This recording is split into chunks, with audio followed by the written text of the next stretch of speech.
ভারত পাকিস্তান বিভাজনের প্রায় ৮ দশক পরও নাগরিকত্ব নিয়ে টানাপোড়েন শেষ হয়নি।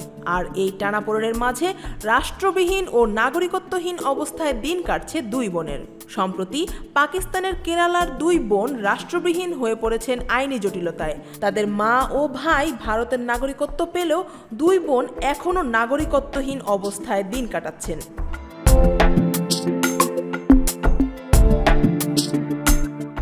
ঘটনার সূত্রপাত ২০১৭ সালে।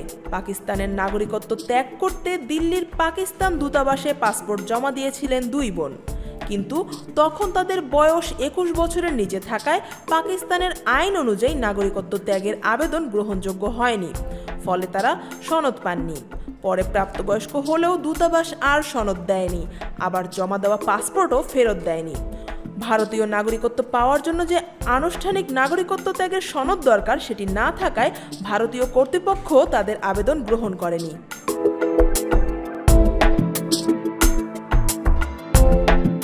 দূতাবাস কেবল একটি নথি দিয়েছিল, যেখানে লেখা ছিল ভারত যদি নাগরিকত্ব দেয় তবে পাকিস্তানের কোনো আপত্তি নেই, কিন্তু ভারতীয় কর্তৃপক্ষ এটিকে বৈধ কাগজপত্র হিসেবে মানতে রাজি হয়নি।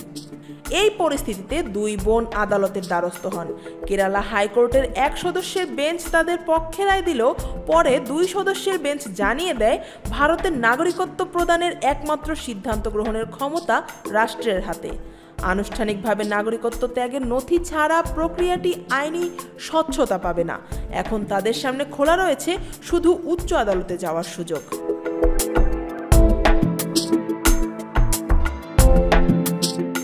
নাগরিকত্ব না থাকায় দুই বোন মৌলিক অধিকার থেকেও বঞ্চিত।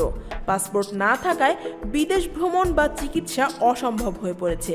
এমনকি মোবাইল সংযোগ নেওয়া, সন্তানের স্কুলে ভর্তি বা চাকরির সুযোগেও তারা প্রতিবন্ধকতার মুখে পড়ছেন। এক বোনের স্বামী বিদেশের চাকরি ছেড়ে ভারতে ফিরে আসতে বাধ্য হয়েছেন, কারণ স্ত্রীকে বিদেশে নিয়ে যাওয়া সম্ভব হয়নি।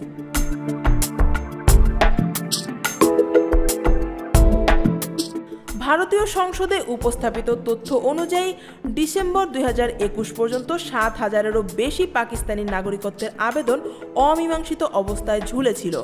দুই দেশের রাজনৈতিক টানাপোড়েনের কারণে এই প্রক্রিয়া আরও জটিল হয়ে পড়েছে। বিশেষত দেশভাগ ও ১৯৭১ সালের পর ছিন্নমূল হয়ে পড়া পরিবারগুলো এখনও ভোগ করছে এই পরিণতি।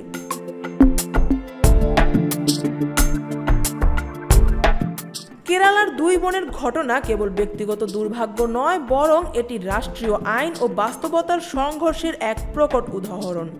নাগরিকত্ব সংকট সমাধান না হলে এমন মানুষদের জীবন অনিশ্চয়তার অন্ধকারেই আটকে থাকবে। আফিয়া আক্তার, ঢাকা ওয়াচ।